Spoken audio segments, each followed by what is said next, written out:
আজকের ভিডিওতে থাকছে টাঙ্গুয়ার হাওরের শেষ দিনে সারাদিন কি করলাম, কোথায় কোথায় গেলাম, আর সারাদিন কি খাবার খেলাম সবকিছু নিয়ে থাকছে এই ভিডিও। 3, 2, 1 আজকে তোমাদের সাথে টাঙ্গুয়ার হাওরের ডে 2 এর ভিডিওটা শেয়ার করব। লাস্ট ভিডিওতে আমি প্রথম দিন কি করেছি সেটা শেয়ার করেছিলাম। তোমরা যদি এখনো কেউ না দেখে থাকো তাহলে অবশ্যই দেখে নেবে। এটা হচ্ছে আমাদের ডে 2 এর দিন সকালবেলা। আমরা ওই দিন অনেক সকাল সকাল ঘুম থেকে উঠে গিয়েছিলাম, কারণ ওই দিন আমরা কয়েকটা স্পট ভিজিট করব। তো সকাল সকাল ঘুম থেকে উঠে আমি চলে গেলাম ছাদে। ওই দিনের ওয়েদারটা অনেক বেশি সুন্দর ছিল, তোমরা অলরেডি ভিডিওতে দেখতে পাচ্ছ, বাট সামনাসামনি আরো বেশি সুন্দর ছিল। আর এটা হচ্ছে সেই ভাইরাল ব্রিজ যেটা নিচ দিয়ে আমরা এই দিন সকালে গিয়েছিলাম। তারপরে আমাদেরকে 9টার দিকে নাস্তা দেওয়া হলো। ওই দিন নাস্তায় ছিল সিলেটের ফেমাস আকনি, যেটা একদম আমার কাছে মুরগির বিরিয়ানির মতো লেগেছে।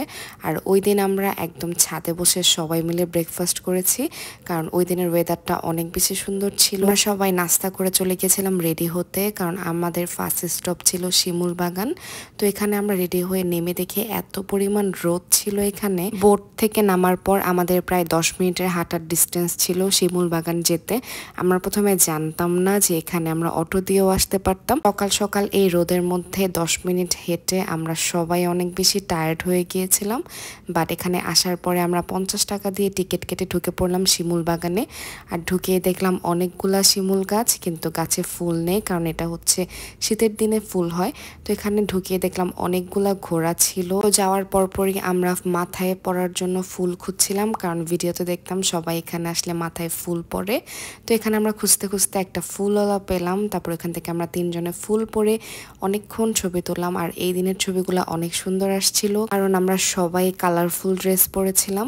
তো এখানে আমরা ছবি টবি তুলে অনেক টায়ার্ড হয়ে যাওয়ার পরে আমরা একটা ঘোড়া ঠিক করলাম। আমি আগের থেকে প্ল্যান করে রেখেছিলাম যে শিমুল বাগানে যেয়ে ঘোড়ায় উঠবো আর ঘোড়ার সাথে অনেকগুলা ছবি তুলবো। তারপরে এক এক করে আমরা সবাই ঘোড়ায় চড়লাম। আর এখানে আমার বোন ঘোড়ায় উঠেছে, পরে ঘোড়া অনেক জোরে দৌড়াচ্ছিল। শিমুল বাগান অনেক বেশি সুন্দর, ছবি তোলার জন্য একদম পারফেক্ট। আমরা সবাই কালারফুল ড্রেস পরেছি, বাট এত পরিমাণ রোদ ছিল যে আমরা একদম সুবিধাই করতে পারছিলাম না।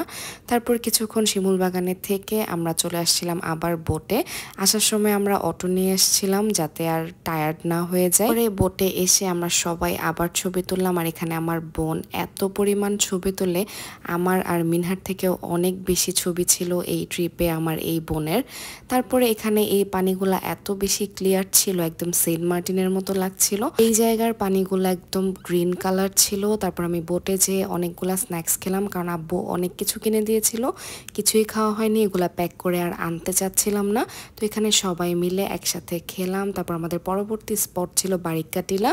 আর এখানে আমরা রেডি হয়ে যাওয়ার পরে দেখি এত উঁচা পাহাড় ছিল। পাহাড় দেখে আমি আর মিনহা তো ভাবছিলাম যাবই না, বাট বয়নাপুর জন্য আমরা এসেছি। তো আসার পরে এত পরিমাণ রোদ ছিল যে আমরা তাকাতেই পারছিলাম না। এখানে জাস্ট এই টিলাটাই ছিল, দেখার মতো আর কিছুই ছিল না। তো এখান থেকে আমরা বাইক নিয়ে চলে যাব আর 2টা স্পট ঘুরে দেখতে। তো এখান থেকে আমরা সবাই মিলে বাইক নিয়ে চলে গেছিলাম প্রথমে মিনি সুইজারল্যান্ড। তো আমরা ভাবছিলাম কি না কি হবে, পরে এসে দেখি এটাকে তারা বলছে মিনি সুইজারল্যান্ড। পরে এখানে আমরা দেখে তারপর আবার চলে যাচ্ছিলাম আরেকটা স্পট দেখতে। বাইকে করে এরকম ভিউ দেখতে দেখতে আমরা যাচ্ছিলাম আমাদের নেক্সট স্পটে। বাট সবচেয়ে বেশি ভালো লেগেছে এই বাইক রাইডটাই। আমাদের আরো ভালো লাগতো যদি রোদ না থাকতো, অনেক বেশি রোদ ছিল।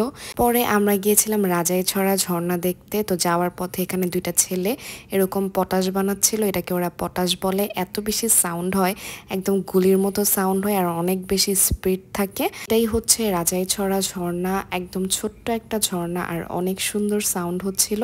তো এখানে আমরা সবাই মিলে হাত পা ভিজিয়েছি, মুখ ধুয়েছি। অনেক ঠান্ডা পানি ছিল আর এত বেশি ক্লিয়ার পানি ছিল, গরমের মধ্যে এই ঠান্ডা পানিতে পা ভিজিয়ে রাখতেও অনেক ভালো লাগছিল। তারপরে আমরা আবার চলে আসছিলাম বোটে এই সুন্দর রাস্তা দেখতে দেখতে।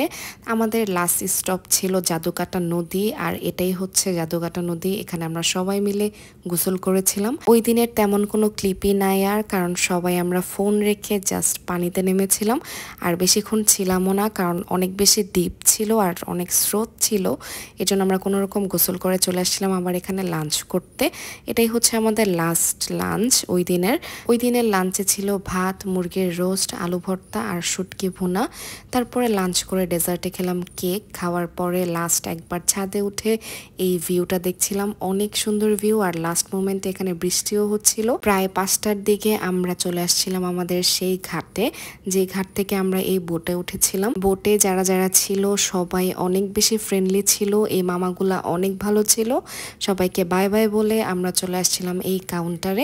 টিকিট কেটে আমরা এখানে পানসি রেস্টুরেন্টে ডিনার করতে এসেছিলাম।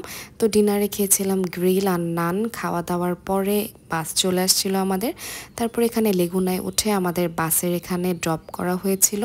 ওই দিন আমরা বাসে ওঠার পর থেকে এরকম বৃষ্টি হচ্ছিল। তারপর এটা হচ্ছে সকাল 6টার দিকে আমি চলে যাচ্ছি বাসায়। আর বাসায় এসে একটা লম্বা ন্যাপ নিয়েছি। ঘুম থেকে উঠে দেখি আমার আয়রা বেবি, তারপর এখানে সিয়ারা বেবিকে দেখলাম। আমি কোথাও বাইরে গেলে আয়রা বেবি বাসায় আসার পরে আমার পিছি ছাড়ে না, আমার থেকে সব কাহিনী শুনতে চায়। তারপর এখানে ফ্রেশ হয়ে আমি এখানে লাঞ্চ করব। ওই দিন লাঞ্চে অনেক কিছু ছিল, 2 রকমের মাছ ছিল, মুরগি ছিল, ভাজি ছিল। তো এখানে আমি সবার ফার্স্টে খেলাম ঢেঁড়স ভাজি দিয়ে। অনেক দিন পর বাসার খাবার খাচ্ছি। বোটের খাবারও অনেক বেশি ভালো ছিল। প্রথমেই খেলাম ঢেঁড়স ভাজি, তারপর ছিল একটা শাক, তারপর ছিল আমার পছন্দের এই মাছ, তারপর সবার লাস্টে বোম্বাই মরিচ ডাল আর মুরগির মাংস দিয়ে মজা মজা করে ভাত খেলাম। পরে ডেজার্টে খেলাম এই আইসক্রিম। আর এটা হচ্ছে সন্ধ্যার দিকে। আমি এত টায়ার্ড হয়ে সকালে বাসায় এসেছি, বাট এখানে আয়রা বেবি আমাকে জোর করে বাহিরে নিয়ে যাচ্ছে, কারণ ওর জন্য আমি ওইখান থেকে কিছুই আনি নাই। ওইখানে তেমন কিছু পাওয়াও যায় না। বলেছিলাম বাসায় এসে কিনে দেবো, তো এর জন্য আমাকে সন্ধ্যার দিকে জোর করে বাহিরে নিয়ে গিয়েছে। তো that was it for today. Thank you so much for watching. Take care and bye by.